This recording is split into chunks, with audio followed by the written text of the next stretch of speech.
All right, everybody. Welcome back to Tavern After Dark. This is your first time tuning in. Thank you for jumping in with me. And if you're here from the start, I appreciate you more than you know. If you've been here since episode one, if you haven't checked out episode one and two, please take some time to look at that. It really breaks down my good buddy Z and my buddy Colin, both different paths, right? So I want to talk about that today, but do me a favor if you haven't subscribed, hit that follow button on Spotify, YouTube, wherever you might be watching at this moment. Share it with somebody who might need it and somebody who might find it interesting, whether it be a veteran or somebody just struggling. A lot of us are struggling. It's not just veterans. So outside of veterans, I appreciate those that are listening. Veterans themselves, we're all in this together. We're a humankind. So I'm going to break down a lot of things tonight. Unfortunately, my guest came down sick. My good buddy Nick lost his voice. Big shout out to Nick for the lovely headphones.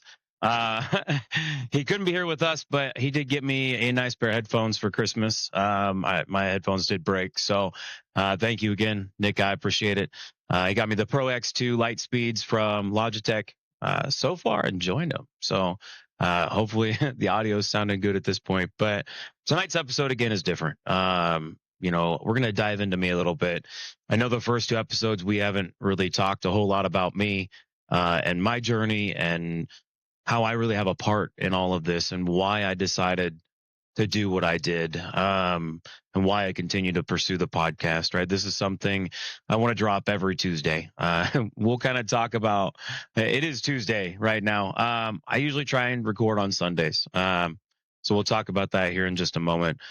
But truth is, like, you can't plan for these moments. My buddy Nick got sick and I was kind of planning around him being here, hopefully. And it came down to, like, he couldn't be here. So I had to pivot, right? I had to change my view. Like, okay, what am I going to do? How can I make this interesting by myself? And I know there's a lot of things I can hit and approach and talk about. And so there's a lot that I'm going to try and pack in here. And we will break this down over, of course, the many episodes we plan to do here at the Tavern After Dark. So again, please make sure you hit that like, that subscribe button, share it with somebody, please. So tonight we're breaking down perspective. I want to talk a little bit about perspective as we go through this. But everybody, I want you to think about this. I have a good buddy. His name's Abduli. We touch base, on occasion whenever he has ability. It sounds like he has a local computer center or computer lab, which he doesn't get access to very often, but we do stay in touch as much as possible. And the thing that hit me the most, man, I asked Abduli, I said, can I share your story a little bit? Because we've talked a little bit. He struggles with food and other things, and different villages in Africa, they don't just struggle with food. It's water, education, clothing, all these things that we think, hey, let's just throw a bunch of money your way when we're not really looking at what they need. But the thing that blew me away and helped give me perspective, right? Every day, or whatever day it might be, right? Every 2 days, 3 days, he has to go down to a well, right? He has to actually crank up a bucket from the well, pull up water from it. And so speaking of well, right, this is where it really gets funny. But Abdullah, again, he gave me perspective, and this will in a lot of ways helped me through my last 3 days since Friday. Friday, I guess, not necessarily Friday, but into Saturday. My wife, Stephanie, she woke me up. She said, Josh, the water's not working. I was like, oh no. Because this happened literally last Christmas Eve. Lost water because it froze. So we lost pressure in our well. And I didn't know how to fix, the pressure. I didn't know how to reprime it. So we hired out a plumber. Of course, it was expensive. It was Christmas Eve. Well, Christmas Day, I guess, at that point. I can't remember if it was Christmas Day, following day. Either way, during Christmas Eve and into Christmas Day, we didn't have water. It wasn't fun. Luckily we still had power, we still had heat. So, we had some leftover bottles of water and things like that. So we were okay. But the well, I was like, okay, maybe it froze. last year it happened. So I look at the temperature and there's no way it froze. Right, it didn't get down to 32 degrees. So I go out and look at it, and I'll post a picture when you look at it. But if you look at the picture here, uh, literally there's a boot. It's almost like a boot that goes on the axle of a car. I forget the name of the boot, but holds the oil in there and keeps the joint lubricated and all that good stuff. But uh, it's almost like the boot from my well into the PVC that goes into my pump basically just exploded. Like holes out the side of the boot. And I'll show you pictures when you look at this, but it it blew out. So I again lost all pressure. Right, the system has to pressurize, and so any kind of leaks, you're not going to get any kind of water. And so I was like, damn it. All right. So I get all the parts and I realize like, all right, so I'm getting the heat gun, putting it on it. And again, this is Saturday, right? Putting it on it. I'm trying to get the PVC separated. It's nice and glued and it's glued. There's nothing I can do. So I was like, all right, well, I'll just cut it. And I'm looking at it and there's all these little pieces and parts and like all these little adapters and connectors. And it doesn't make sense why there's it's like somebody just pieced a lot of extra pieces together. Again, you'll see it in the picture, but there wasn't a lot of room for me to, clip it with some PVC cutters and just add on or take away, right? So I went through all this hassle. I took off the boot. First, I drove to the store, right? Got the boot, came back home, realized, oh, well, in order for me to get the boot off, I have to have more PVC. So here I am, Saturday, second trip to the store, same store. So I get, what I need PVC wise and what is necessary for me to do what I need with the well. So I go in and I get all the pieces together and I'm like, oh, I'm super pumped. Let's go ahead and get this. Let's knock it out. I'm ready to get this water. So I go put on the PVC on the well and I start putting everything together. And I'm like, man, it's looking good. I got all the parts, And right now I have this plastic stopper or like a stopper valve, shut off valve, right? So the water doesn't go back into the well. Um, until I can get an actual part. So I turn it on and I look and I'm like, what? Something's weird here. And I'm like looking, and I was like, I forgot this stupid ass boot. Oh man. So I just glued it all together and now I'm going back like heat gun, I was like, maybe because it's new, so, the PVC cement, right? The purple with the primer and the glue. I thought, okay, cool. I can just heat gun it. Maybe I can pop it off. But no, it solidified so quickly at that point that I was like, oh, dude. So what did I do? I cut the boot. I'm like, well, I'm eventually going to need to take it apart anyway now because I have to replace the plastic PVC stopper with like a brass one. Takes higher pound, force and psi and whatnot. Less likely to break. So long story short, I had to end up going back to the store again for a third time Saturday. And I'm like, all right, cool. I got everything set up, the boots on, everything's sealed up. Water starts kicking out.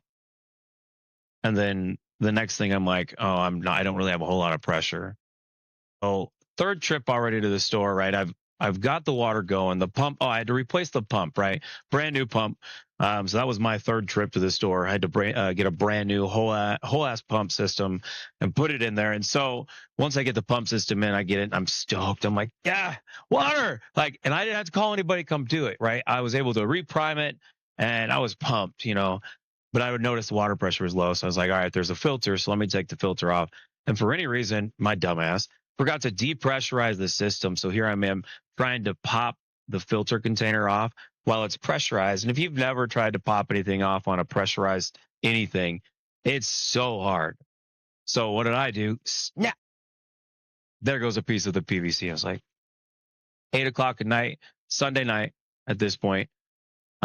There's nowhere open, so I just broke it. We had water for the day, right? And now I just broke it. Now the water was turned on off throughout the day, something was going on. But I broke the PVC and now I don't have a system of water. And I'm like, I know how to depressurize the system now, but that defeats the purpose. So the next day here I am, I go back Monday morning, I get the pieces, get everything up and running. And come to find out, like I get it all running. I'm like, nice. Our water pressure is good. That means our pump might have been going out. Water pressure is good. And then all of a sudden I just see dirt, clay, sediment start kicking out, brown going out. I'm like, oh my God, no. So this is like day 3, and I'm like, man, can I catch a break? I look up in the sky and I'm like, what are you doing? Like, why? What is testing me right now? And so I really am trying to figure it out. I don't know.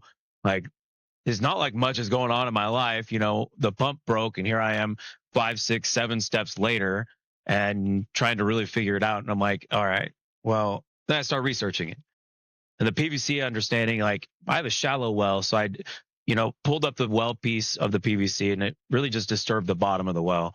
So it took a minute, and it looks like everything's starting to solve, today. I'll have to get a new filter because of the amount of sediment that it's kicked out.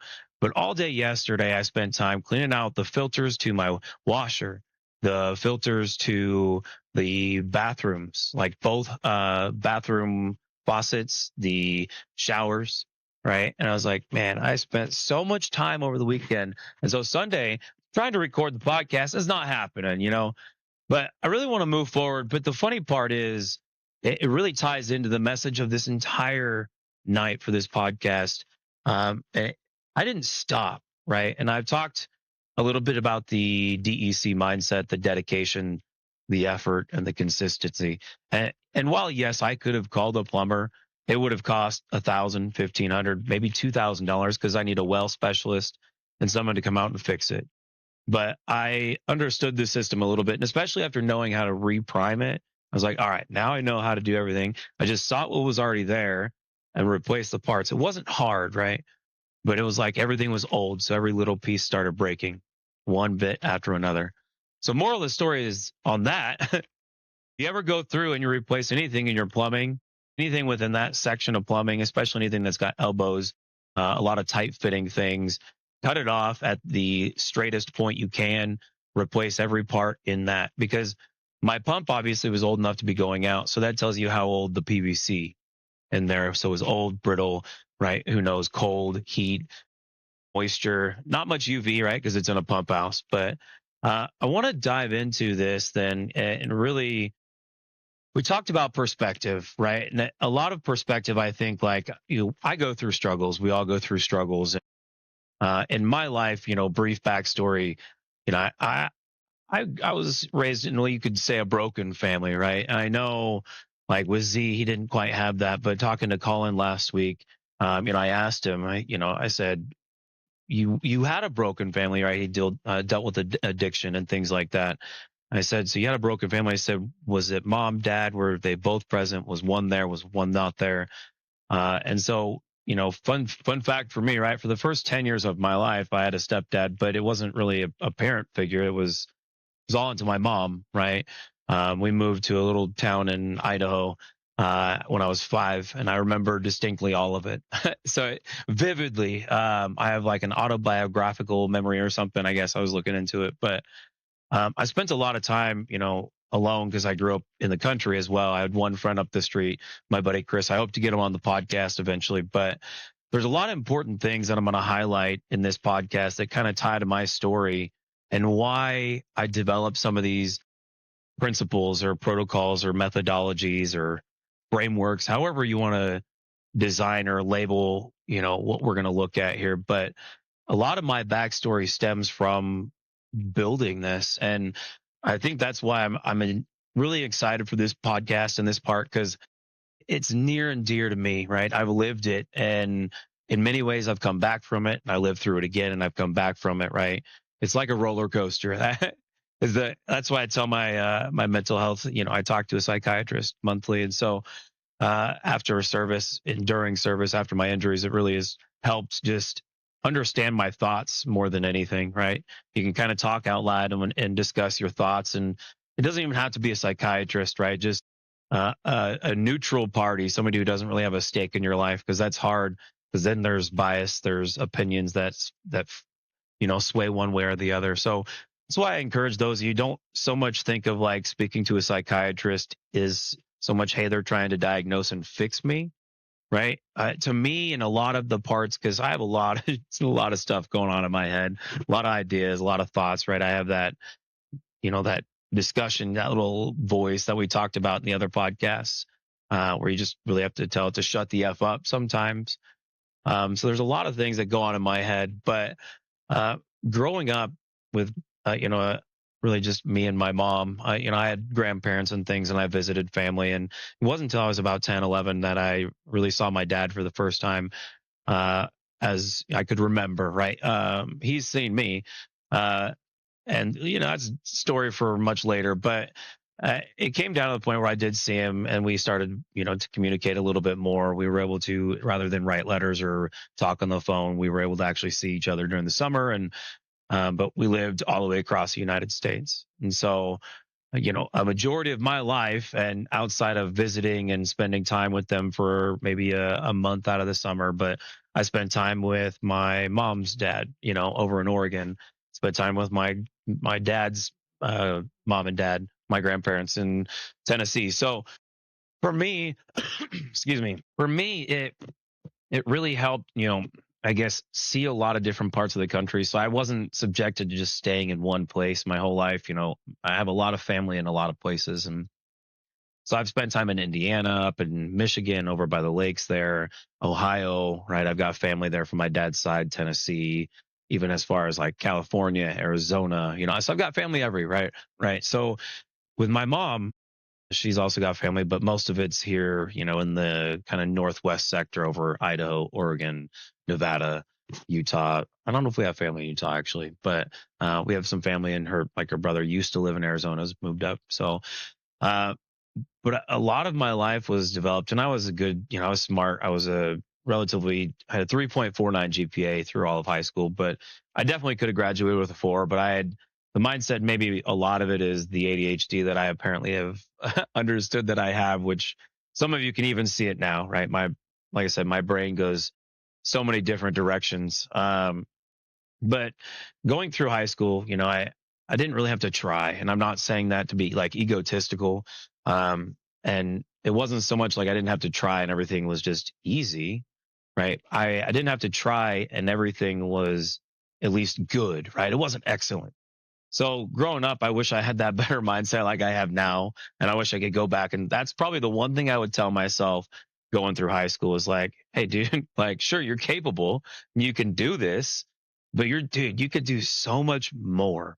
And it took me a long time to realize that. And I think maybe that's one of the best words of wisdom you could give any kid or anybody. Like, but nobody's going to take it serious until they live it, right? Nobody's going to understand that. Maybe they will. Maybe they're an old soul. Maybe I don't know, right? If you believe in reincarnation, maybe they've learned it from a past life. I don't know.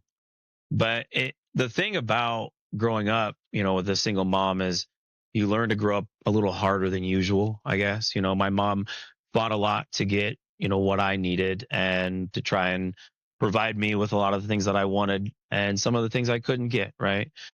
And so eventually I had a half brother, half brother from my dad, my stepmom, and half sister from my mom and my stepdad.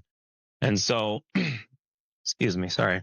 So as I get out of high school, right, I graduated with 3.49. I didn't really have to try, at least to pass and look okay, right? I got into college, but I definitely wasn't ready for college. I went into college, but I didn't realize how serious a lot of it could be, like, especially when you consider depending on the school you go to, right? But I had a class for biology. It was 6:30 o'clock, a.m. in the morning. I missed it by like 30 minutes, and it's like a 2.5 hour class because you have labs and all these other things. And so I show up, I'm like 30 minutes late, and the instructor or the professor says, sorry, we've already started the project. Like, you'll have to come back to me at a later time, and we'll have to work on a lot of extra credit to do that. And here's my brain like, man, I didn't have to do a lot of work in high school. And if I would have just shown up on time, and that was, of course, now starts to instill like later in that military principle and that lifestyle, right? But if I would have shown up, it would have been so much easier for me.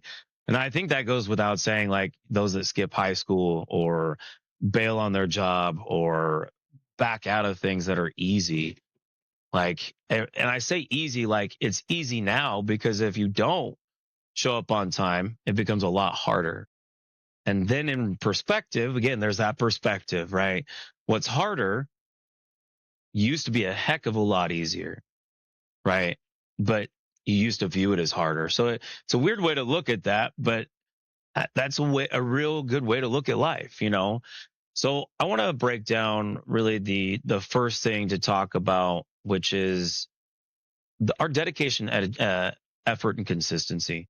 So as we break down dedication, effort, and consistency, we've talked about it in the other podcasts, but we're going to talk about all the frameworks and all the methods that I've really kind of understood that have helped me get out of some of my darkest places, and we'll explore some of those stories as we go through this. But getting into dedication, effort, and consistency, that's where I kind of talk about in high school, where if I would have put the time, the effort, if I would have shown up, right? Just simply showing up, I wouldn't have had to try as hard later in life. So that's where dedication, effort, and consistency, if you can instill that now, you can really look at it and be like, okay, I don't have to try so hard later. It might be hard now, but if I don't do the hard things now, it's going to be so much harder later down the road when you look at it and be like, man, I wish I would have done this. It's like that regret. Again, it's kind of one of the biggest reasons I joined the military at 31, right? Most people don't join the military at 31, especially as airborne. I'm putting my body through hell, and my body is kind of on that upward arc and starting to go down. So what my body used to be able to handle and be capable of is not that capable now. But I made it through. I made it through graduation from basic, and I was honor grad. Right, I wasn't distinguished honor grad, so I was number two out of what, five, almost 600. So if you break down that mentality, right, I was older, so it was easier for me to understand just putting in the time, showing up, which is, as we all know, a good chunk of the military, right? But that's dedication, that's effort and consistency, right? Dedication, putting in the time, right? Making sure that you have a plan. And we'll talk a little bit more about how to outline the plan for DEC, right? In the more effective way, not just your standard SMART goals. And I'll tell you right now, and I'll probably have a lot of people go, no, what? No, but there's so much wrong and so much right with SMART goals, and I want to talk about that. We'll talk about it a little bit here, and of course break it down in later episodes. But dedication, effort, and consistency. Dedication, again, effort, putting in the actual effort, showing up, being there, and not just being there, but being present. Right, you're not just a zombie. Right, you're not hanging out and letting everything go in one ear and out the other. Right, you're there. Right, you're putting in the effort, and then you have to stay consistent. Right, we talked a lot about that with Z, and how if you don't maintain that mindset and you don't keep consistent, you don't put the dedication, but dedication and effort are nothing if you don't stay consistent. But consistency is nothing if you don't stay dedicated, right? But they all go together, they all go hand in hand. So, kind of back to my story briefly is, and it goes again to the dedication, effort, and consistency side, right? I failed out of college, right? I didn't show up. I didn't put in the dedication. I didn't put in the effort. I didn't put in the consistency. And I started to really think like, man, I did well, in college, but it was quite obvious. Nobody prepared me, or maybe again, I just thought I was hot shit in high school, and I was going to be okay. But I didn't realize some of the importance, right? Some of the differences, which I think is important that some schools, miss out on, is instilling that understanding. And there's only a few schools, the few and the far between, right? The handful out of 100 that really instill the importance of that. So I didn't have that, right? My school didn't really instill a lot of that. And so I failed out. And I was taught a hard lesson, because now I'm struggling, right? I found a job, right? I was working for DirecTV, but then things got hard, right? I stopped wanting to show up, and I stopped putting in the dedication and the effort and consistency. I lost my apartment, and for various reasons, I'm now out homeless, right? I've got a car. So you could say that I was without a home. I wasn't necessarily homeless per se, right? But it was a real eye-opening experience, and it was, for a few months when I did things that I'm not always proud about, right? But I didn't ever put myself in a way that I hurt somebody. I may have hurt myself. I may have put myself in a situation, but I never want to hurt somebody intentionally. And that is a big thing for me. But I was homeless, so I had a big eye opening experience that really highlighted a lot of things for me. There was a point where I slept under a bridge, right? I slept in my car. I slept, at a buddy's house. I slept at a party. There's a lot of things, right? But those are lessons and things that I can take forward and say, that's not what you want to do, right? That's it. And in many ways, it's something that I can pass on to somebody that's younger than me and be like, hey, okay, well, you want to be here. Sure, there's jail, but everybody's like, I'm not going to go to jail. But there's the alternative, right? Where you're not necessarily breaking laws per se, right? You're not hurting anybody, but you're also not doing the best for yourself. So you're hurting yourself. So again, there's two different ways to look at that. So I learned a lot of lessons in that. And, I started to work my way back up, and I ended up finding my wife now, Stephanie. She was my manager at McDonald's, right? But McDonald's was just a stepping stone, right? I was getting back on my feet. I swiftly found a job in customer service, which I had already worked at DirecTV. And within, a couple months, I was uh, promoted, and then it was temporary. So we lost our jobs. And so I kind of floated around. I did some sales jobs. I did this, did that. And then a year later, the job opened back up, and they were like, well, it could be permanent. So here we go. I'm like, all right. I didn't mind the job, right? I was good at the job. I was number one in a majority of stats, sales, right? So I didn't mind it. I loved the job, and I loved helping people become the best versions of, let's say, their customer service selves, right? We all have that customer service voice and different reasoning and understanding that we may not use in our day-to-day life. So I started working my way up, right? And this is where dedication, effort, and consistency, without knowing the tie into the acronym, right? Or DEC, the mindset, I was starting to live it, right? I put in that work, and we'll talk about the W6 framework and the R3 framework and the methodologies here in a little bit. But this really ties into how everything kind of blossomed, because it all started from understanding, like, how can I push myself forward and be the best version of me? And that started with dedication, effort, and consistency. It also started again with perspective, started with opening my mind, right? So seeing what's out there, that, my life, as much as it struggles, it's not as bad as it might be for some others, right?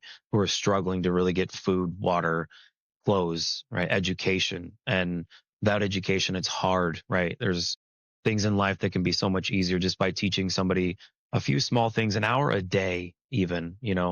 So there's a lot of things we can be doing. We don't have to make it a school.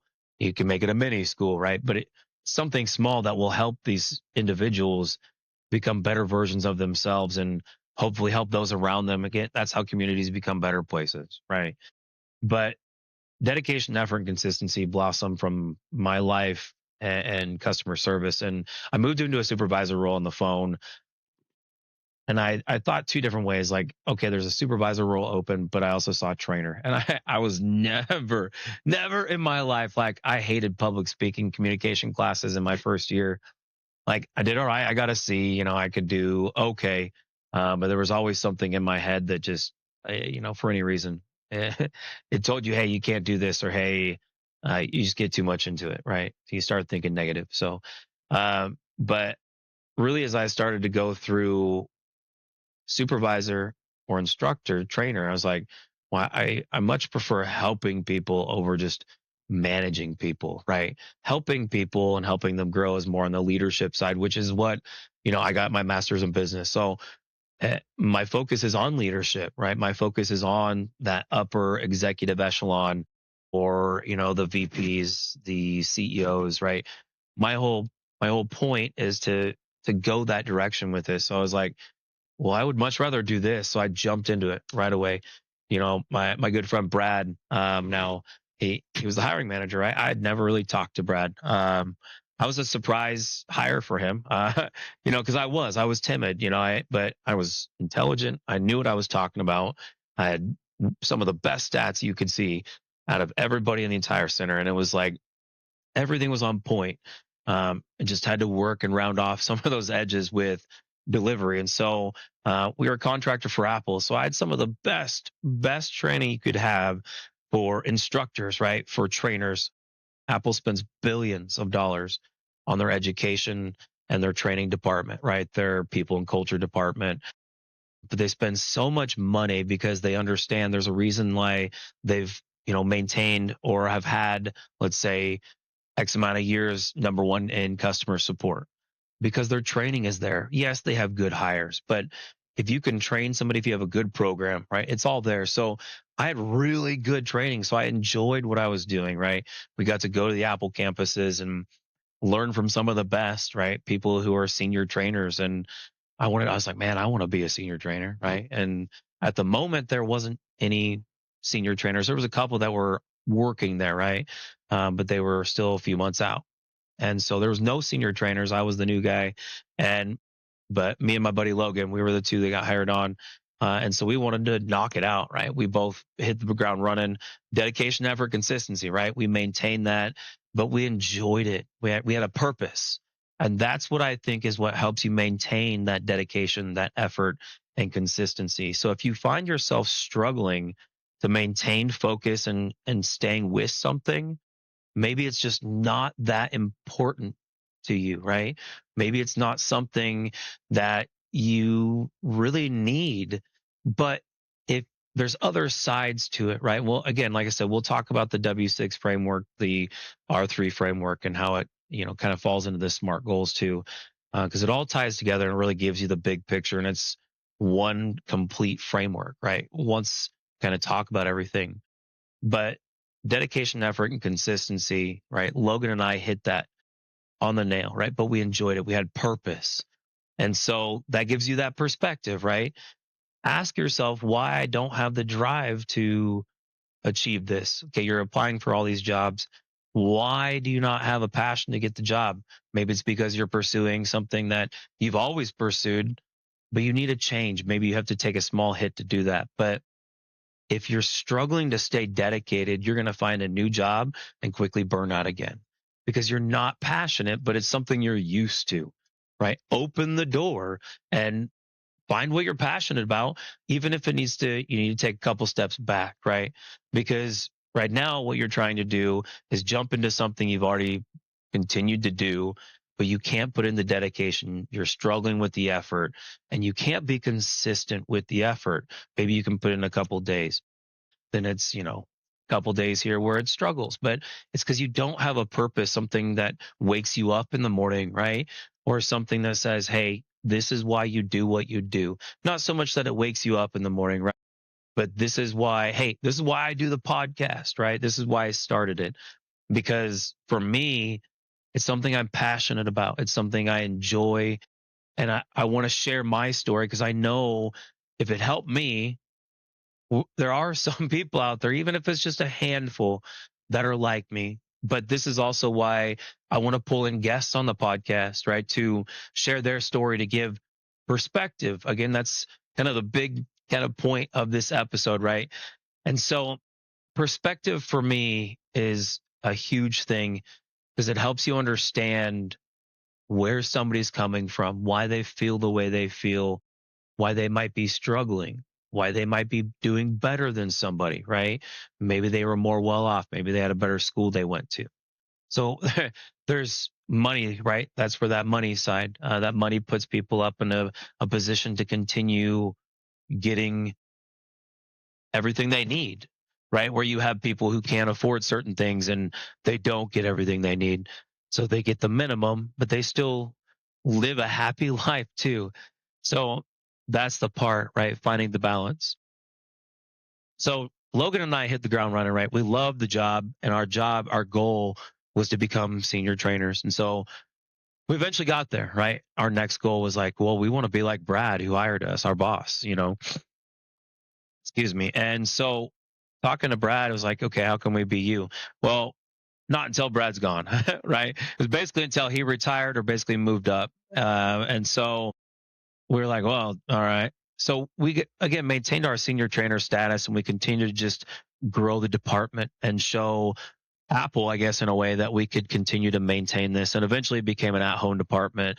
And I had the awesome opportunity to become an at-home training manager. I really helped pick the ground up on the remote side of things, the very first dive into a lot of remote work for Apple. So I was really, kind of part of that foundation. Not so much, I guess, for Apple directly, but hopefully in some ways we help them build it, right? And I think that's the bigger picture, right? Perspective. You do all these small things and you're like, well, I'm not doing anything. But what I did, I helped and I taught 30 students. And those 30 students went and helped, let's say, 1,000 customers that day. So my 30 students just helped 1,000 people. Now, out of those 1,000 people, maybe my students that I've instilled really solid fundamentals have made those customers' days, at least maybe let's say 10% of them, right? So 10% of it, 1,000. So those 100 then go help other people, right? It's kind of like that pay it forward forward mentality, right? If we're doing that and helping people, which is again the whole point of the podcast, right? If I can help one person, maybe that'll spread to somebody else and keep spreading from there. It's kind of like a wildfire, right? The more it grows, the bigger it gets, and organically it becomes a movement, right? That's how movements happen. But I, I'm really hoping again we can just help people and get them in the right mindset, and that's where 99% of everything we do is mindset, right? Getting up in the morning or getting off the couch or going to the car and rather than saying, I'm not going to do this, right? I can't do this, et cetera, right? There's all the, all the excuses, but just doing it. Again, it's much easier in the long run, right? We talked about in the beginning, if we wait, we put it off and we don't do this, we don't do that. It becomes so much harder if rather than we were just to do it up front, right? Procrastination is that silent killer, right? In our own head, we say we have enough time, right? But then we're crunched on time and now the anxiety, the stress, right? So there's one level, right? That's one part of that mindset. That's something we can remove to eliminate that stress is procrastination itself. So if you find yourself procrastinating, right, look at that perspective. It's causing you so much anxiety and so much stress right now that it's taking away from everything that you want to accomplish in life right now, right? Think about that. It really blows you away. But I had that opportunity. So I became training manager. And at the time, I was the only senior trainer in the department. But we grew it from 4, 5, 6 to eventually, I think I had 32 trainers at one point, which was more than a single training manager should have, right? I was definitely overwhelmed, right? My first daughter, Penelope, I literally, training manager at the time, went home the night my daughter was born because we had like 12 classes going and I had to be there for my trainers, right? They also are struggling. So to me, I've got 12 trainers struggling right now. I've seen the birth of my daughter. Right now she's sleeping, right? She's healthy. My wife is good. So there's not much I'm missing out on. And again, the phone call would be there and I would be there in a heartbeat, right? But I had other people that depended on me. Perspective, right? Somebody could look at it and be like, oh, what an asshole. Dude, he didn't stay with his wife and daughter after she was born. But again, I made sure, or at least hoped, everything was good before I left. And then if it wasn't, I'd be back in a heartbeat. But I couldn't not I just couldn't let people down, right? That depended on me, that I feel them. I've been there, right? I used to work overnights where I didn't have a manager in line to help out. Feeling lost, it sucks, man. And so I get it. So I had to be there. And so that's the other side of the, like I said, perspective. You didn't know that, right? But you could look at it and be like, oh, what an asshole. But if you heard the story, right? That's why the podcast like the Tavern After Dark exists because we're trying to share these stories to give perspective, to maybe say, hey, it's not that hard, or to say, hey, oh, that is a good idea, or that's a good path forward, right? That worked for them. Maybe it'll work for me, right? Maybe I've thrown all the things at the wall and nothing has stuck, right? But what we're talking about here is different. Maybe that helps you, right? Don't stop now, right? That darkness is there. It may always be there, right? But you can always shine a light on it. And the more you can look at the positive and fix the mindset, right?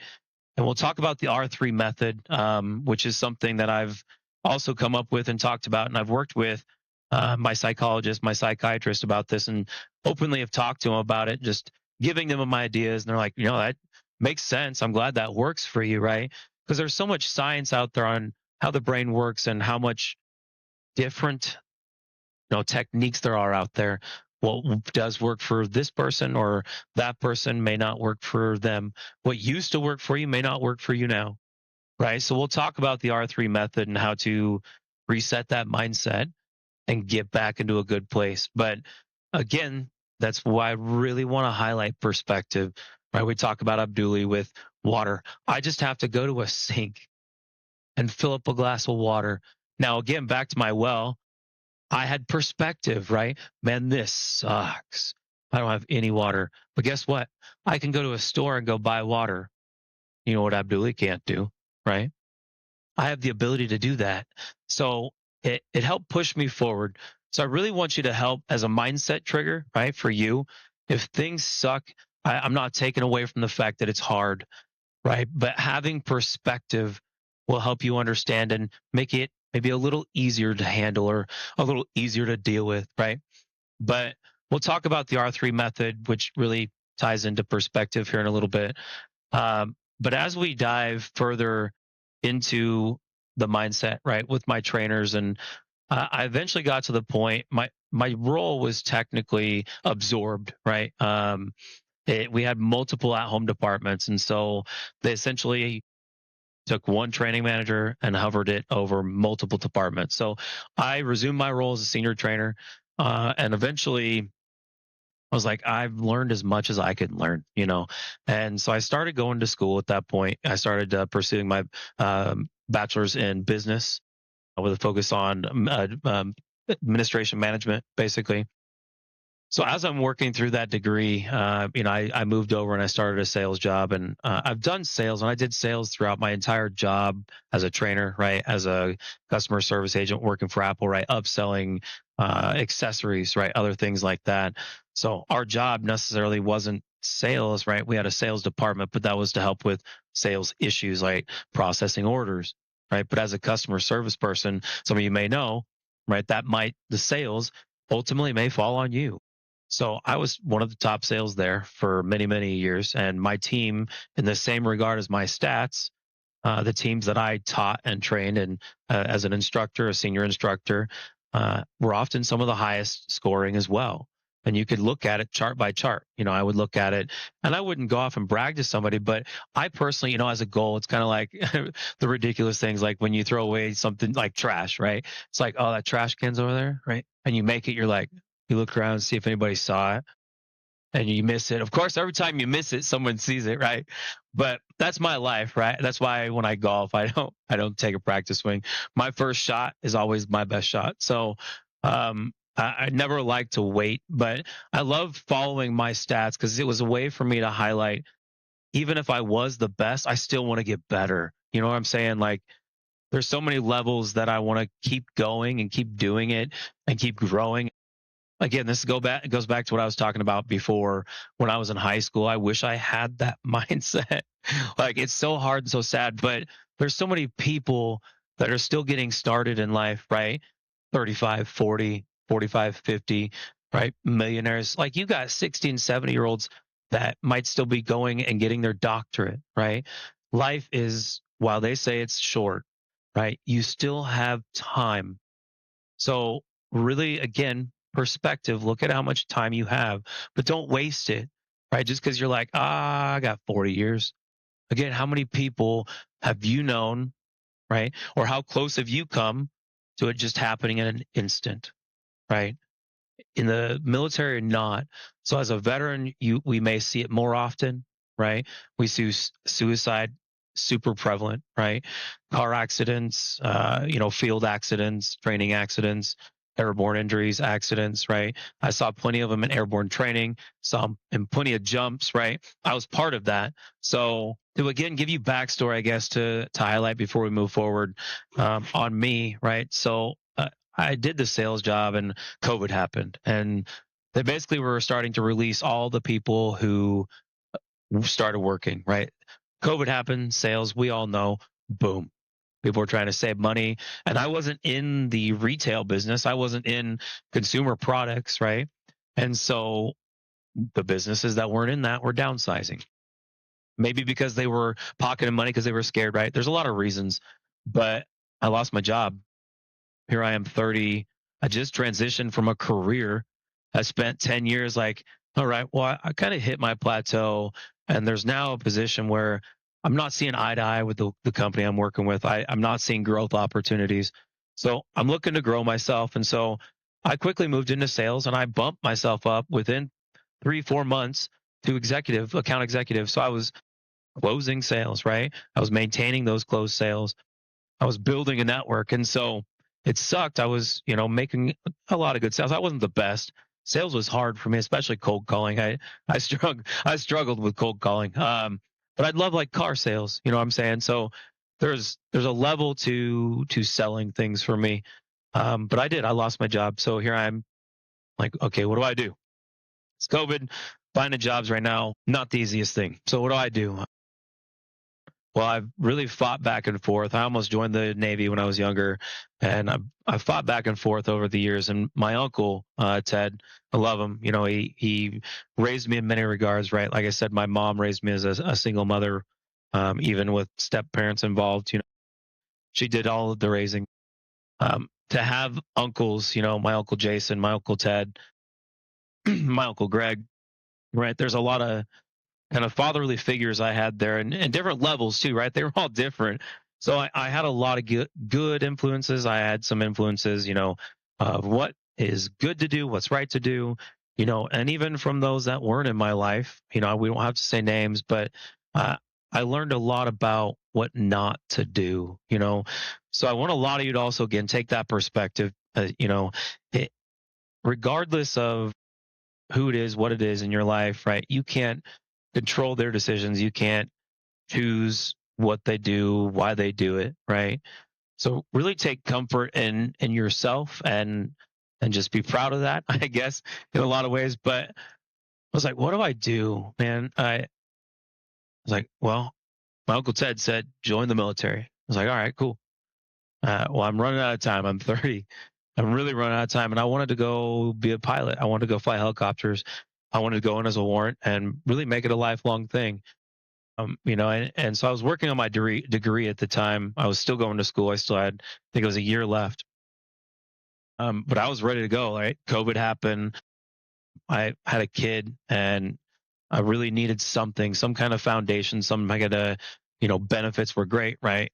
Pay was good, especially being married with kids, having a house, right? All of the benefits lined up, especially for my age. Um, it sucked, it really sucked. I had, my daughter Penelope was born 2016, right? And so here we are, right at 2020, 2020, 2021. So my daughter's 4 or 5, and it's hard for me. So I missed like 11 months of her life going into it, right? Knowing, I guess not knowing technically, but knowing like the normal process, right? You go through boot camp. Who's there to see it? Your family. Family couldn't be there. They could watch it on Facebook. You can't see that. Here I am standing as honor grad. Sorry. This is real, right? Standing there as honor grad. My family can't be there. But I look up and I talked about this in the first episode with Z. Oh man. I talked to a Z and I looked up and I saw a sturgeon, right? I kind of talked about that. And my Uncle Ted, who again kind of guided me to this path, joining the military and standing there, sturgeon in the sky out of the clouds. And I'm not just seeing shit, right? It's got a nice big old tail, big long body. Like, look up a sturgeon, And so here I am trying to live through that. And he passed away before I could go. So it was kind of big, but my family couldn't be there. My mom, my grandparents, my wife, my daughter. So those of you that don't know, I'm not Romeo, in the United States Army. So parachute rigger, we're required to go to Sorry. Give me a second. My bad. Um, uh, we're required to go to airborne training. For those of you that don't know, the only MOS, right, that is required to do it. So if you look at that, right, my family couldn't come to basic training where, again, I was honor grad. Not the best, but it wouldn't even have mattered then. Having my family there would have been great for the weekend. So here I am, graduated, walking down the sidewalk with my buddies with our freedom, and I don't have my family. It was great to have freedom. Don't get me wrong. But here I am as a holdover now from basic training. The longer I am a holdover, right, the more I can't see my family. Sure, it's great, right? Technology now, got a phone, got FaceTime, but I can't hold my daughter. It's a big deal for me. I love being a dad. So, but holdover at basic, right? South Carolina, waiting to go down to Georgia, to airborne training at Fort Benning. So waiting there, and we get the okay. I don't know. It's probably like 4 weeks. Here I'm just doing shit duties, right? Here I'm a soldier trying to go do my job, thinking, and I knew like before I went, like glorified janitor is a big title of our jobs, right? But I knew, but I also didn't expect like, okay, I did my training. Let me move on to the next part so I can just go on to what I need to do, right? I don't care if I get to my unit and have to do all this. I just want to move on and see my family and do what I need to do and get to my training, So I go to airborne training, and here we are. We get to the point of I show up, right? And I get there and they line us all up and they come out and they're like, whoa, they start calling off all these names. And again, this is shit out of movies, right? So they start calling out the names. I'm like, oh, okay. And they get past the L's, right? Langley. And I'm like, oh, okay. And they get down to the end of the list and, they kind of go back to a couple names and they get done. I'm like, there's like, I don't know, 12 of us new guys, I guess. And then there was still like, I guess, another 12, 15 that we came with that went before us. But again, alphabet, right? Langley, mid alphabet. So A, B, C, D, E, I think to F went. So again, can't make this shit up, right? So I literally am lining up with all my shit ready to go to the barracks to get started with training. And I just pulled it out of the holdover barracks, right? So we'd already been waiting 2 weeks. Oh, no, sorry, got to go back. Those who don't know how far the barracks are from, especially some of the farthest barracks from Fort Benning, right? When you show up for airborne, it did. So it's like, it's a mind fuck, right? Excuse my French, but it really is. And I know that's how training's supposed to be, but it's like, you can't make this shit up, right? It's movie-esque. So well, here we are toting all our shit back, and me and the soldiers, of course, next to us are battle buddies, and we're just grunting and pissed and dropping our stuff along the way. Like we got 3 big old green duffel bags and a ruck or whatever else, right? Whoever's got gear, there's some guys there that they didn't come from basic, right? They were already at their unit for 5 or 6 years, so they've got so much more stuff than we might have. So it's like, but I guess they're kind of used to it now, however it might go, but when you look at that whole idea, right? I'm just missing my family, right? I'm missing my daughter. Things are hard because I still can't see them. And airborne, where everybody always talks, especially during basic training, they're like, "Oh yeah, you get to airborne, you have all these freedoms, woo, all these freedoms." I'm like, "Go, hey, let's go!" I'm the old guy. All the young guys are like getting ready to party, like super stoked, and like my life. As you get older, you start to not expect so much, right? Like you're like, oh, cool. Like you might get a glimmer of it, but it's a rare occasion that you get the full thing, right? It's kind of the whole idea, like with the well, it's just one thing after another. So there we are, right? At basic training, and we're walking back to the barracks, right? So we get all our stuff in there, and it's, I swear, like another 2 weeks, 3 weeks, and we're sitting there again, glorified janitors, right? And a lot of it's kind of just chilling, working out, trying to get ready, getting ready for your runs, whatever, because airborne training, you do have, excuse me, like your 3 mile runs, you have your rucks around, let's say the track or whatever. So you do want to at least stay in shape. You don't want to sit there over those 2 or 3 weeks and basically just turn into jello.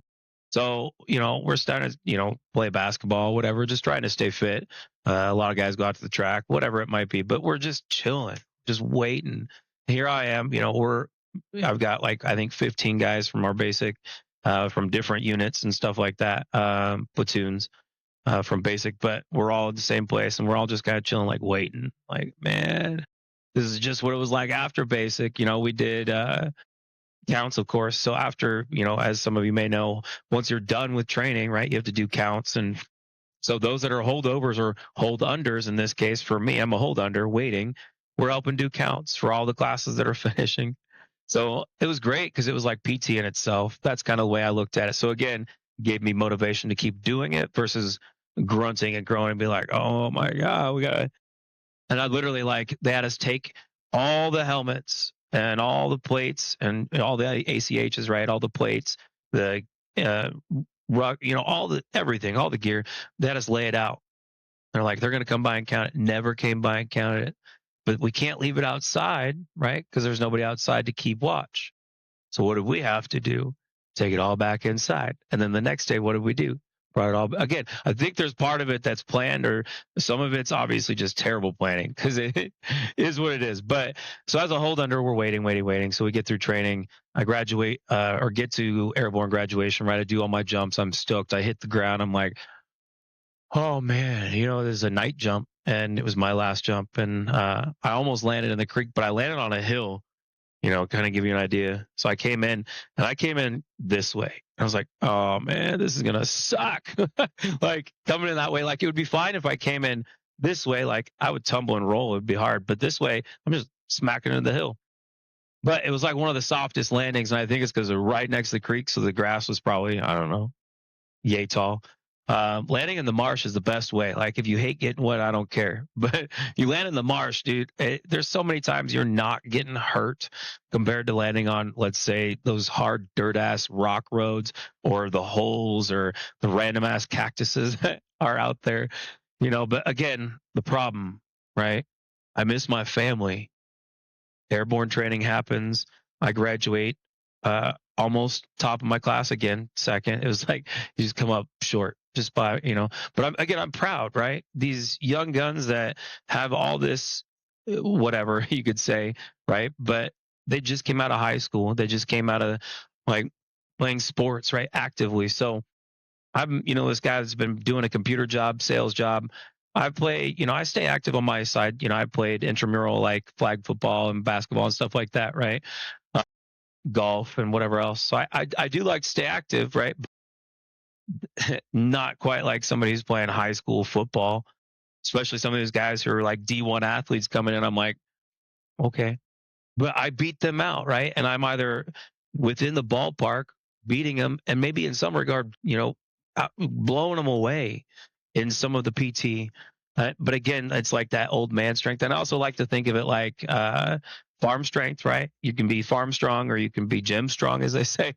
And excuse me, farm strong, right? We all know like it's all whole body. You're doing so many different various things, shoveling, using your body, picking, right? So axe, like chopping. There's so many ways your body's being used differently versus strength training and weightlifting. Again, that's why they have, they say calisthenics and things like that, and weight training, and just body weight exercises in general. But lightweight things like shovels, sledgehammers, right? They're better on your body over these heavy weights, but your body gets so accustomed to doing those movements that your foundation and your core, you have so many muscles, the foundations that build up all the other muscles and keep support to them, which is where you get your strength conditioning, right? All these small movements from your farm work, they add up, right? Especially as you get older. That's where old man strength, right? Whatever, your body's building that foundation over time, especially if you keep it active. If you don't keep it active, right? It's not going to happen. It's not going to work. It won't do what it's supposed to do. But I want to talk kind of back to airborne training. I graduated, didn't have my family there, right? So now I moved to AIT. So we're already, I don't know what, 5 months in, and I still have yet to see my family. And I was told, oh, I told my wife, Stephanie, at the time, I said, oh, it's the first time. It's not like it's a deployment, right? And I've talked to a lot of guys, especially in this unit, in this field, and the job I was looking at. Deployments are rare, and a lot of them are volunteers. And there's a lot of volunteers that, you know, you don't necessarily get voluntold, right? As it sometimes happens. Now, obviously, depends on mission, right? Whatever else, but I told my wife again, I'm not gonna have a situation like I'll see you guys, but COVID changed all of that, right? It was like literally like a hospital bay, right? Like there were people getting kicked back from training and lining hallways with beds, and you'd see mattresses on the floors and people. It was literally like watching a movie. It blew me away. Like it in itself could be a movie. Like the COVID pandemic for the military. There's so many things. It blew me away, especially being older, right? But I get done with airborne, right? One on the top of my class again. And like I said, it's kind of like back at my job working for the Apple contractor, right? I was always looking at my stats, not just to say like, "Hey, I'm better than you. You suck." No, it's not that, right? I'm looking to better myself in every single way, right? And it's if like somebody, and this is the hard part for me, right? Because I'm so direct, right? If somebody comes and has a problem with me and like I did something wrong and I'm like, yeah, you're right. That was a real asshole move. And it's like, well, I didn't call you an asshole. I said, no, you don't have to like, right. Again, perspective, right? I'm not seeing sometimes maybe what I say to somebody, even though I have no ill intent. It's just, I'm very direct, right? That's just my life. And again, here we go with my brain, forget where I'm at. But back to the airborne AIT side of things, right? So I get to AIT and here I am, a hold under, waiting to see my family again. Now, granted, I do have my phone on occasion. I don't have it all the time. So I do get to talk to my family. But like I said, there's so much different about that touch, right? Seeing my daughter smile and laugh. It's so hard for her at that age, right? 4 or 5, to want to stay on the phone with me. She has so many family members and cousins and friends and whatever else around her, right? That she's so occupied. And I get it as a child, right? They want to have fun. As a dad, it hurt me so much. I was like, man, I get it. Like, I want to see my daughter. I want to talk to my daughter, but she's not quite there. Like now she's 9, so it would definitely be a different story now. But it was hard because she was so excited to just do so many things, and she's so smart, and so she really enjoys life and wants to do all these things. And so it's like in that situation, I can't be mad, but my dad heart hurt, right? Like I said, I love being a dad, and I really pride myself on it. These girls deserve the best version of me, which is why I keep talking about how I want to keep building myself up. Right? I'm not trying to build a stat pad to show somebody else. I'm really just trying to track. Yeah, I was here. Now I'm here. How did I get there? Did I go up? Did I go down? Was it a constant track up? Was it a slow track? Right? What was different? Why was it faster here? What was different in my life? Right? Again, perspective. What is going on in your life that might be slowing down your current trajectory, let's say? And let's say everything we talk about today, like R3, again, the W6 method, DEC, what is that going to do for you? Let's talk about it, right? Let's talk about the mindset that's going to help really guide you through a lot of these things that help me, like with that whole situation with my daughter, right? Not being able to see her, not necessarily feeling like she doesn't want to talk to me, right? Not saying like, oh, she doesn't want to talk to me, because when she does and she cries, Stephanie told me that she cries too, but I see it too, and so I know she wants it. But like I said, she's 4, she's 5, so it's not as important to her, and she doesn't quite understand the magnitude. Right? She just knows daddy's off serving in the military and doing great things for our country, which is a great way for a child to grow up. Don't get me wrong. So she sees it as a value and an honor, I think, in many ways. And so I'm glad she doesn't see it with sadness, right? That's for me. I talked about that before with Z's, keeping them whole. If I can be there enough to at least help pick up some of the pieces and make sure they don't lose all of them, I keep them happy, at least to keep moving forward, right? To help with that mindset. So again, I get to AIT, hold over or hold under, still waiting, still waiting. Same thing. And again, like I said, movie esque of all things. I cannot make it up. Just like in Airborne, show up out front of getting ready to get started for training, getting the name read off the roster. But this time we show up, we get sat down in a room, and they're like, all right, we got all these people. But they had MOSTs, which is basically transfers from another MOS or maybe from another branch. And so they had some influx come in that they weren't tracking, sitting at the desk ready, filling out my paperwork. All these people that just showed up last, get out. What the fuck? Get out. So again, training, right? Here we go. No questions. Get out. Don't say a goddamn word, right? That's what they told us. So we get out, go formation, go line up. They're like, yeah. And that's when they started to bullshit with us. Yeah, for any reason, they just, because this was our cadre, right? Not our actual instructors who were teaching us the course. So they're like, yeah, they apparently just miscalculated or weren't tracking it or whatever may have happened, right? So here I am again, like I said, like a movie, can't write it. Lined up to start training, like, let's go. I've been waiting like a month and a half, 2 months to get started. Boom. But luckily at that point, it only took another 2 weeks because I did actually put in a transition class. We were one of the only transition classes ever to go through. And it was different because it started on a different cycle. But we get through that. And once I'm done there, we graduate.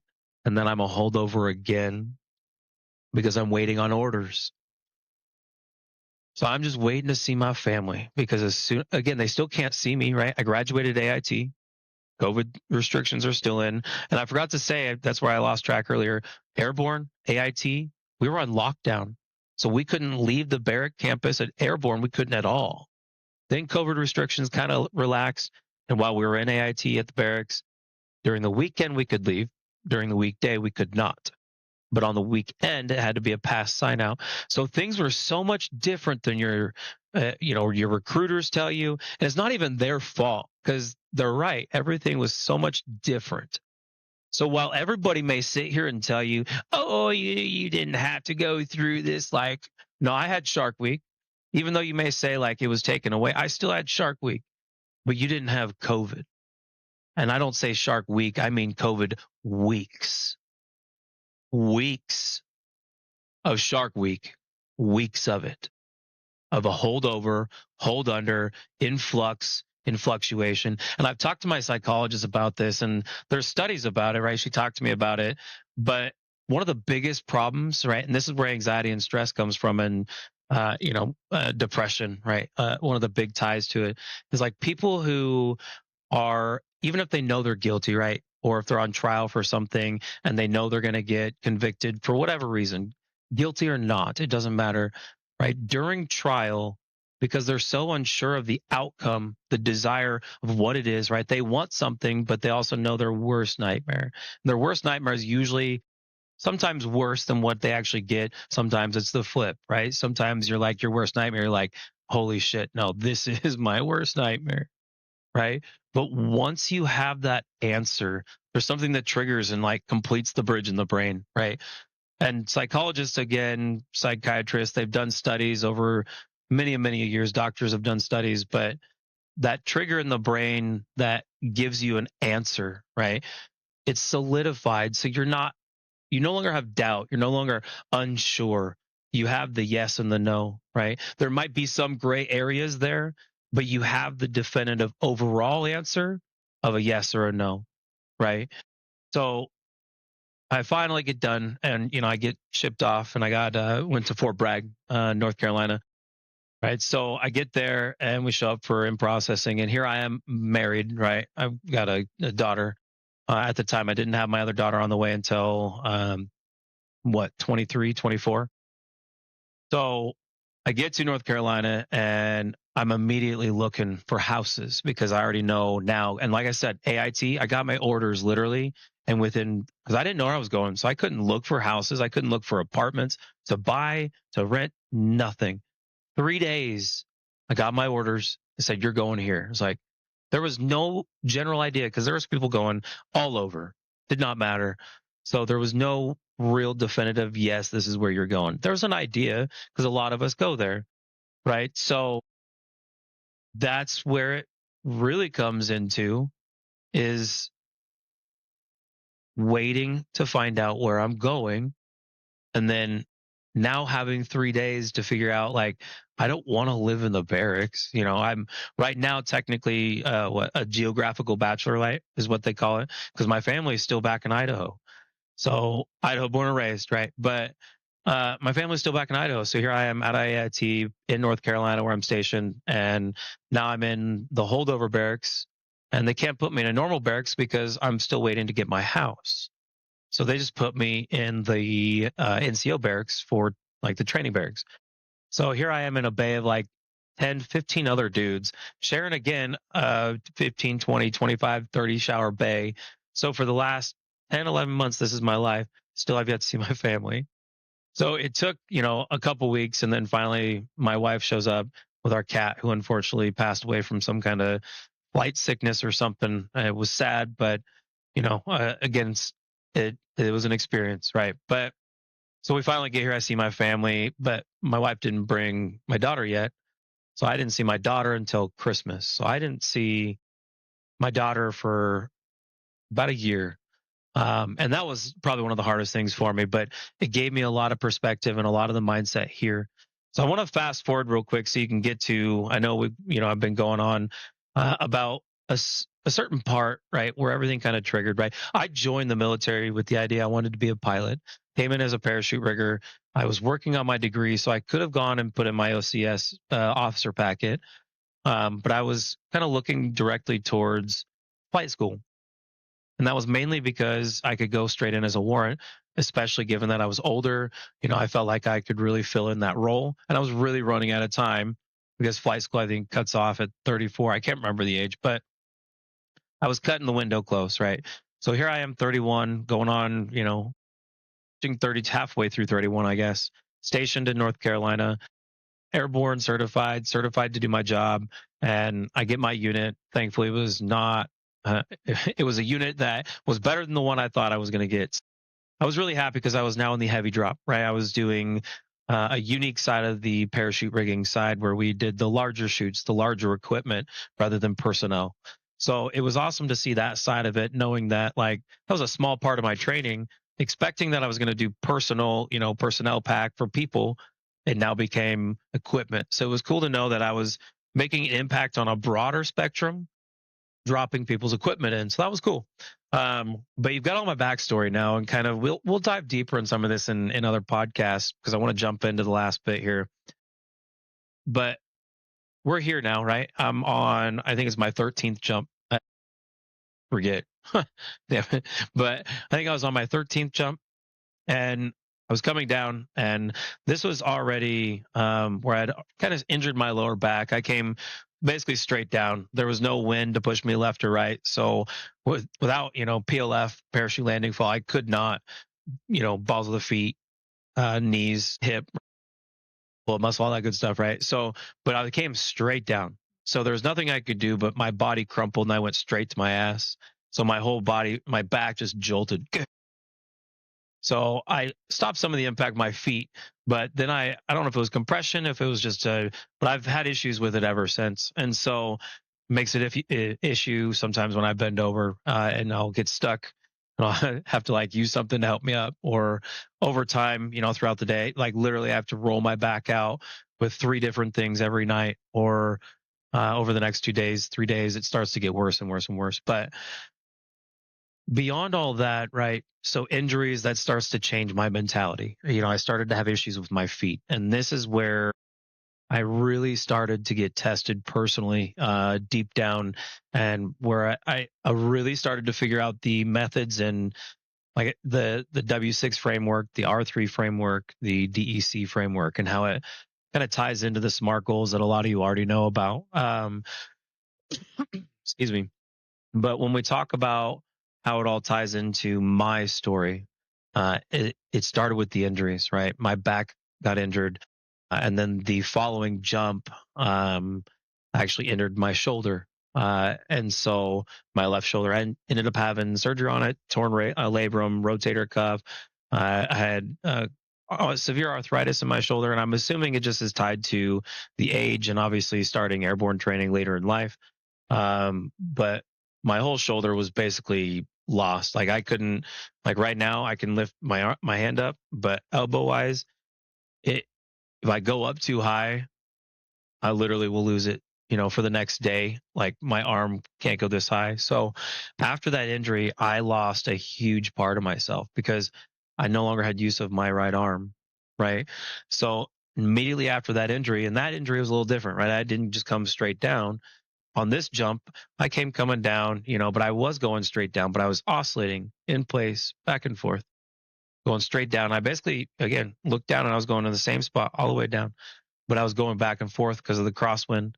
And it wasn't a big wind, but there were gusts occasionally. So it'd be like, ooh, phew, they'd kick you back the other way.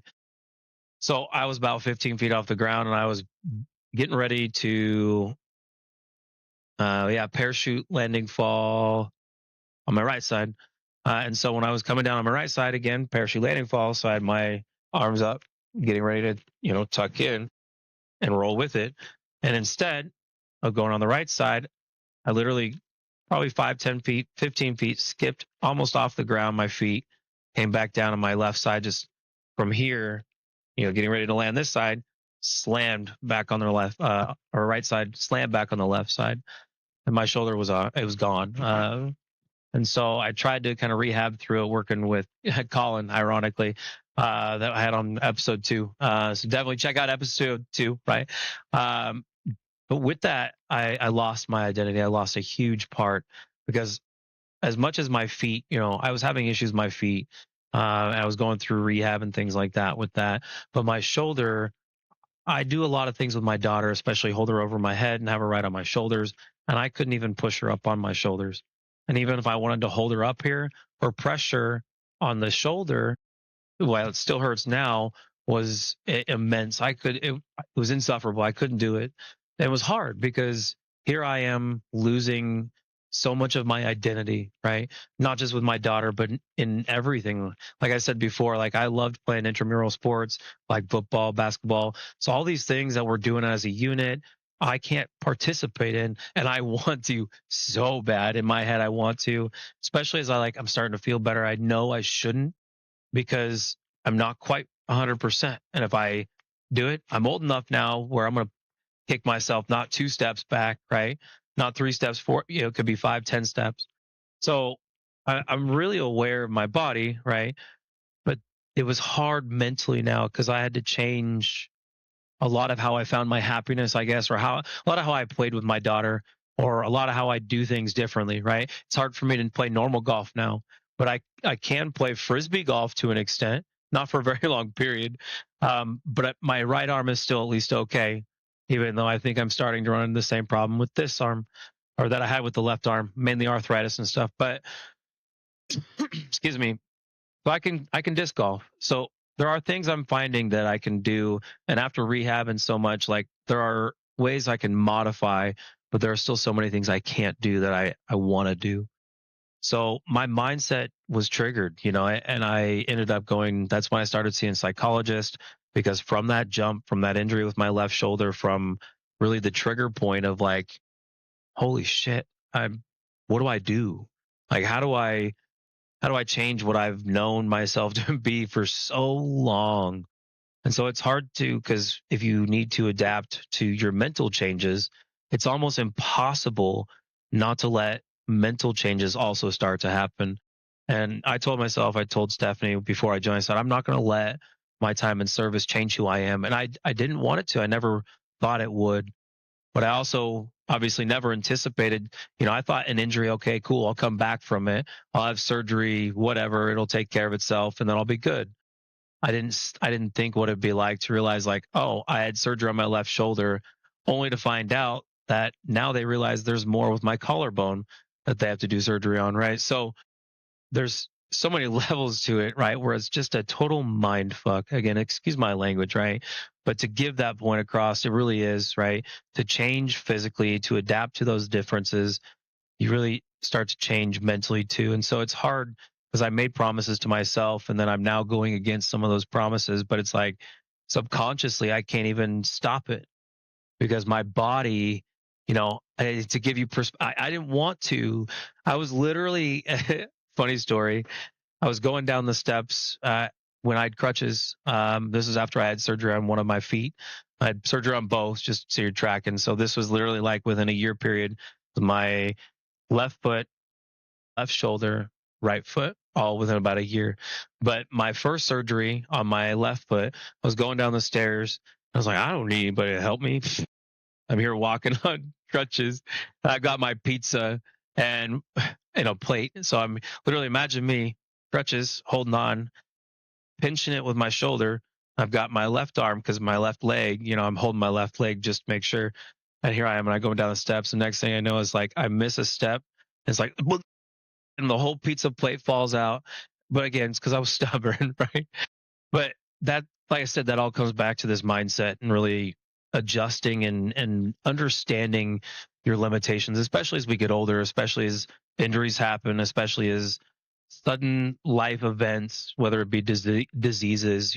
I've had family, I know people, and there's people that have no idea who are healthy today and wake up tomorrow with cancer. It is a sad story, and I'm glad medicine is coming so far, but it still has so much further to go as well from there.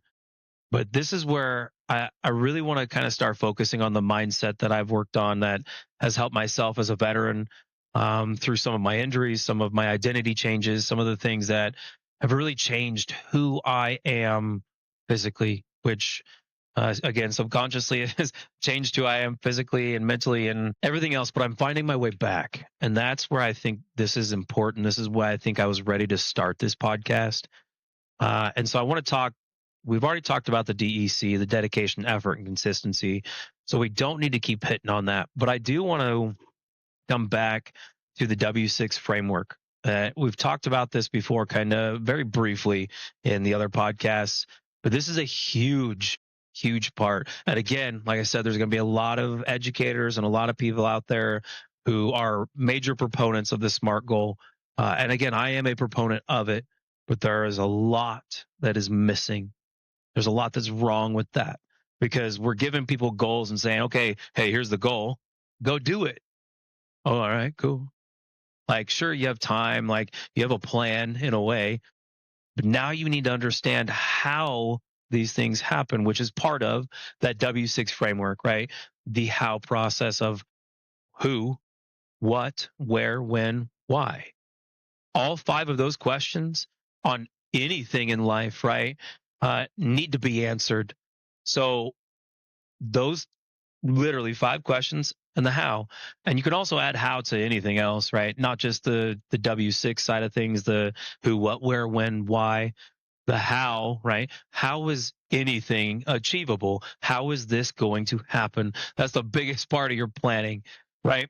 But the SMART goals, right? When we talk about SMART goals, the biggest thing with SMART is breaking down the goal, right? Understanding, let's say, a timeline.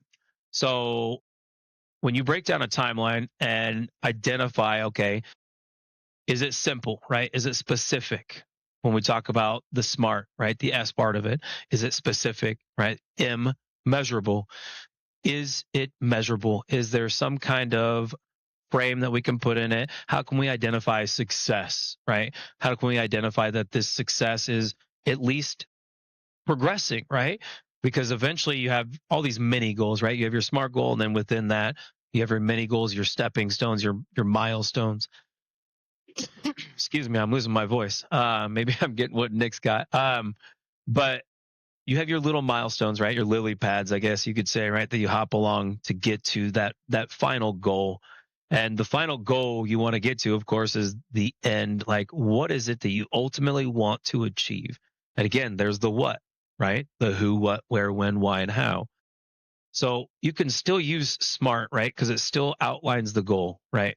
and add in the W6 framework, right? The methodology, because adding in these two things together really completes the circle. It's like yin and yang, right? It completes those two circles. So goals should be clear and specific, right? In your specific, measurable, right? Progress, tracking that. How am I going to track my progress? Now, is it actually achievable? Is it realistic? Can I do this? Right? How am I going to do it? This is again where that how question happens. The W6 framework, though, this is the biggest part about all of it. It's not just how, but it's answering the 5 W's as well, right? So R of the SMART, right? So we've got specific, measurable, achievable. Is it relevant? This is where I talk about perspective. This is where I talk about the fire, the passion. What pushes you to this goal, right? Don't just make a goal because somebody says, hey, you got to do this. If this goal isn't something that is relevant to your timeline, to what's important to you, to whatever you have a stake in, this goal is not going to happen.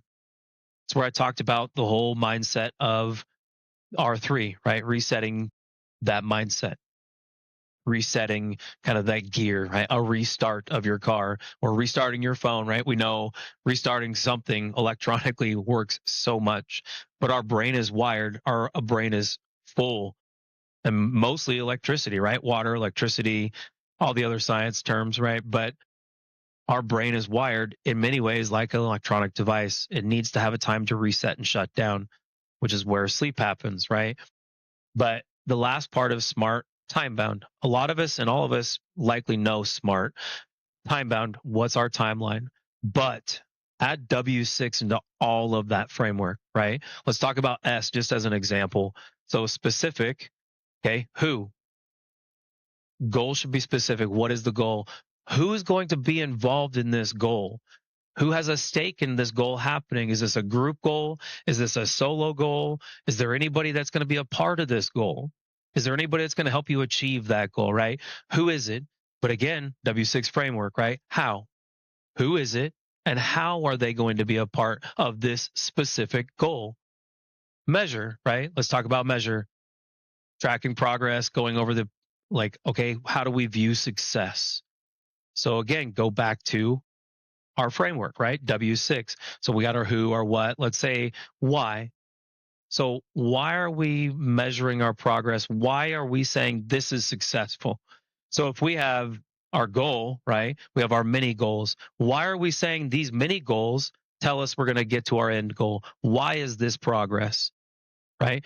And then how are we measuring this? How are we saying this is important, right? So it matches up with the why because you're answering the how, you're answering the stake, you're answering perspective, right? The passion. And that's where, again, we get back to R for relevant, right? But relevancy is well outside of just a goal. And we have to look at it in a broader term and not just SMART specific because it is such a bigger thing than just specific, measurable, achievable, relevant, right? Time bound. Excuse me. So again, if we talk about the W6 framework, we talk about really understanding who, what, where, when, why, how, right? So we break down every part of those questions, the who, okay?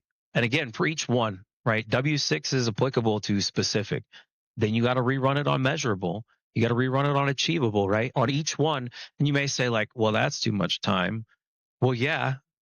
Do you want to set a plan that's going to be achievable and happen? Or do you want to just throw a goal out there and be like, yeah, that's the goal I'm going to go get. Yeah, you see that goal? I'm going to go get it.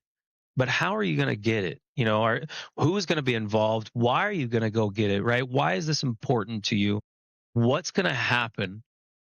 Okay, that's kind of part of the specific, right? But that's where I say specific, measurable, achievable, relevant, and time bound are SMART.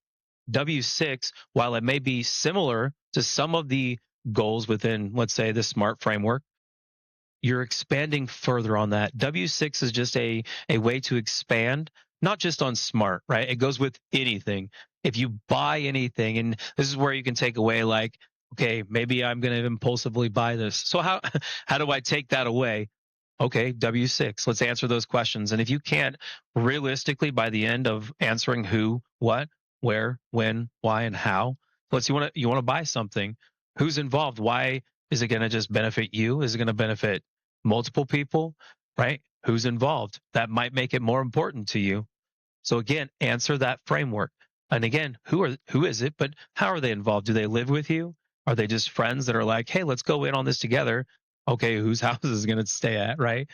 So you have to answer those hard questions. And we naturally do this as human beings, but there's steps that we forget to, right? Because we don't just practice this methodology all the time. These frameworks don't just, hey, I'm going to do this every day. They're all specific to certain incidences. So I've compiled so much of this information and just unified it into a very, in a way, generic, but such a generic way that it becomes specific, if that makes sense. I know it's weird, but last part of the W6 framework I want to talk about is just, again, using that framework, not just for SMART, right? It expands it. It really makes everything in life more understandable, more relatable. It gives you a moment to step back and kind of assess. And this is where I want to talk about the R3 methodology framework that I've talked about. One of the other things that goes with DEC, right, and W6 that we've talked about tonight. So the last thing to pull all of it together is the R3 framework, right? This is, give me one second, pulling up the rundown here. So R3 framework, it consists, of course, three R's, right? So you're looking at regulate, reset, readjust. Now, initially, it was kind of like a 2R or an R2, I guess you could say. It was reset and readjust, right? Reset, like take yourself back, right? Put yourself in a position, right? Take yourself away from something, right? That could be through meditation, right? But also part of meditation becomes your readjust side, right? So reset your current mindset, right? Get back. It's kind of like Happy Gilmore, right? You find your happy place. And so whenever Happy Gilmore, right, struggling, found his happy place, right? He got his mind right. So you reset and then you readjust. But again, we all know, right? You've seen Happy Gilmore 2. In both times, there was a time where he failed to reset. He couldn't regulate, right? That's the first part of R3, regulate, right? So we regulate, we recognize in a way is kind of way you can think of that R. Then we reset and we readjust. So I want you to think of it, and I think everybody's seen Happy Gilmore. If you haven't, please go watch it. I love Adam Sandler. Regardless, I still need to see his new movie, Jay something, I think. But the R3 framework, what Happy failed to do, because he reset, he had his happy place, but he didn't regulate. So regulation or fail to regulate happens in a few different ways. One of the biggest saboteurs, I guess you could say, is ourselves, right? We get in our negative headspace and we start losing our mind. So I talk about, like, with my first swing, like my first swing in golf is always the best. Like once I go to the ball, right, I can't take a practice swing. So in the same light that if I were to go to a basketball hoop, my first basketball shot is likely to be my best until I get time to reset. But once I get in my head and I fail to regulate the negative talk in my head, or in this case, right, Happy, jackass, right, had that guy in the movie who took him away from his happy place, right? So he could no longer reset and keep himself in the happy place. He couldn't regulate it either because now he had that negative, not his own mindset, not yet anyway, right? He had somebody in the background saying something that doesn't help your own mindset because not only are you having negative thoughts in your head, but somebody else is also giving you negative, right? So it's hard to get out of that. So regulation happens in a few different ways, right? It goes back to what I've talked about. Shut the F up, right? When you're talking to yourself, it's not necessarily polite to say that to other people, but regulation within, find a word, find something that helps you remember, right? If it's your kids, if it's, faith, whatever it is, right? Have something that's a trigger point. As soon as you feel that negative thought in your head, boom, you go to it, right? My case, as soon as I get that negative in my head, shut the fuck up, dude. Like, get out of it. Focus on the positive, do what you can do, and get it done, right? That's the way I think about it internally, right? Externally, it's hard to just block out the noise. So that's something that you need to then regulate who you're around, right? Who is around you? If those people don't have a stake in your life, it shouldn't really matter much of what they say to you. Even if it has anything to do with your life, again, they don't have a stake in it. So, like in Happy Gilmore, right? He had no stake in it, right? The dude who said jackass, not really a stake, right? Not a stake in like how his kids were raised or grandma or whatever, right? Regulating who's around you takes away that negativity. So if you have people that are around you that are constantly negative, regulate that. Either remove yourself because maybe they're great people, but they're negative in that moment. That doesn't work for you. So regulate it. Step away from that time, right? If you can feel it starting to boil up, and you're like, oh, I'm gonna burst, like, and that happens to me. So I gotta have to recognize that, right? Dude, shut the fuck up, man. And before I burst, I recognize that as a trigger and then I regulate it. I control that negative thought in my head and I remove myself from the situation. I reset myself, right? I take myself out of that moment, whether it be I'm in this room, I'm going to go outside, which is probably one of the best places you could go. Fresh air does a lot of things. Scientifically, it's been proven as well, right? But go outside, breathe some air, reset, close your eyes, even if it's for 30 seconds, go to your happy place, find that happy place, get rid of the negative thoughts. Tell yourself, again, shut the F up and say it 5, 10, 15 times if you have to, but you have to shut it off like a faucet, right? You can't leave that faucet on or it's going to just keep shutting you down. So I really want to break down the reset to the readjust. Readjust, the biggest thing that's helped me see perspective, right? Adjust, and we keep talking about the word perspective. Readjust is where we break down the perspective aspect. Meditation is a good way to do that, right?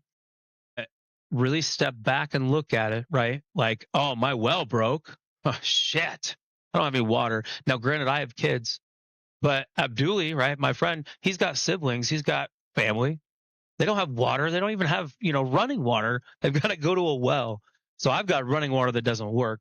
Okay, cool. I'll go to the store and buy some water. Again, perspective, right? I need to readjust my thinking here. So the R3 framework is really, in my opinion, one of the most rounded ways to reset your mindset because it literally takes you from the 3 trigger points, right? Regulating the negativity, whether it be your internal conflicts or whether it be external conflicts, whether it be people, whether it be things that are around you, right? PTSD is a big part of that. So PTSD, regulating what's causing those triggers, right? Resetting from there, right? Take yourself out of the moment. If you feel yourself getting anxious, depression's getting worse. If you feel, and we can often feel that, right? We start feeling that fight or flight response, and then our body starts to go one direction or another. Regulate that, pull yourself from the moment. So regulation is just enough that you can pull yourself out of the moment and reset. So regulation shouldn't take very long, right? Somebody's saying something, hey, I'm sorry, I need to step away. It's not you. I'm just really overwhelmed right now. Step away, right? Doesn't have to be anybody's fault, but regulate the negativity, even if it's just your own negative thoughts. And maybe you're going to say something negative outward to somebody else. And you know that, right? Regulate those thoughts. I shouldn't say anything. I shouldn't say anything. Oh, I feel like I'm going to say something. I need to reset. Step away, right? Step away, readjust, find a new approach, right? The same thing happens when we go to try and fix something like I did with the well, right? The R3 framework works in the same concept.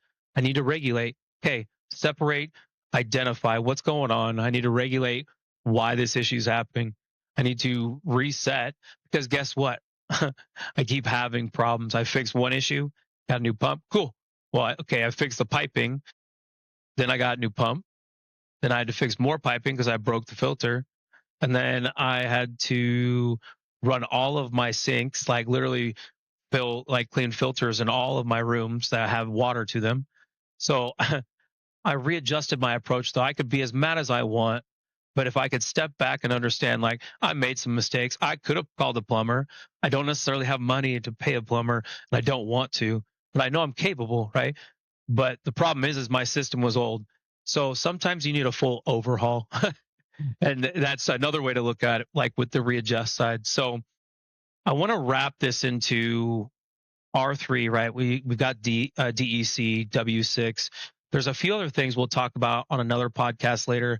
But the last thing I want to talk about, I've really struggled over the past few days to see some kind of light myself, right? We talk about the Tavern After Dark. And like I say, this is kind of a closing statement for everybody. Remember perspective, right? If that light starts to dim around you and you're like, man, things are struggling, man, it's this sucks. And I was, again, for my girls, right? I want water for my girls. It wasn't even me. I can suffer, I can struggle. You know, for example, I almost got on the Alone survival show. Shout out Alone, right? Hopefully you might see this, but I want to go on Alone, right? I want to test my ultimate capabilities, my ultimate struggle, especially after going through everything I've gone through. So, but with the water side of things, I can struggle, right? I can survive. My girls, they don't necessarily have that capability, nor should they, right? And that's where I start to think about Abduli, right? And how hard it is and difficult it is and how much I want to be able to give back to those that are so far away from me, but I can't, and I told Abdullah, I was like, hey, but I'm so sorry. I want to be able to do what I can do. I was like, but hopefully someday, I'm working hard to make some big things happen, and so Abdullah, again, shout out to you. Thank you again for giving me permission to talk about you tonight. But we have a great guest next week, my good buddy RJ. He is a Dolphins fan, so you think of it as you will. But RJ is going to be another story that's quite different from anything we've talked about so far. So, but closing statement for everybody. Really, we'll break down some of these frameworks, but I hope this has helped you tonight because it's really helped me again gain perspective. Right, it's helped me see a different side to things. It's helped me understand my own thoughts, my own emotions. Again, I'm able to regulate a little bit better. I'm able to reset and pull myself from a moment where maybe I'm getting a little more irritated or anxious, or maybe the depression starting to set in more, which I know a lot of veterans deal with. And so this R3 framework is a big, big, big thing close to me. And I know a lot of veterans, but not just that, survivors of, certain diseases, cancer, anything out there, right? We're all struggling in certain ways. So this R3 framework, again, just isn't for veterans specific. It is for anybody who really is trying to reset their mindset and get right. So, again, everybody, this is the Tavern After Dark. Thank you for again coming. I do appreciate it. Like I said, if you do enjoy the show, if you have somebody who might, again, really help anybody. That's the biggest thing today. And thank you for being with me. Like I said, raw, real emotions. I'm not cutting anything from this. Everybody, my emotions earlier were true to the heart. My daughters mean a lot to me, so they're my passion. They're what drive me. But I hope everybody finds some kind of solace in this or some kind of direction. Maybe the R3 framework will help you. Maybe the W6 framework will help you achieve your goals better. But that DEC side of things, none of this is possible without focusing on those three aspects. So again, everybody, thank you again. This is Tavern After Dark. Please like, subscribe, share with somebody who might need this. Everybody, have a good night. Thank you again.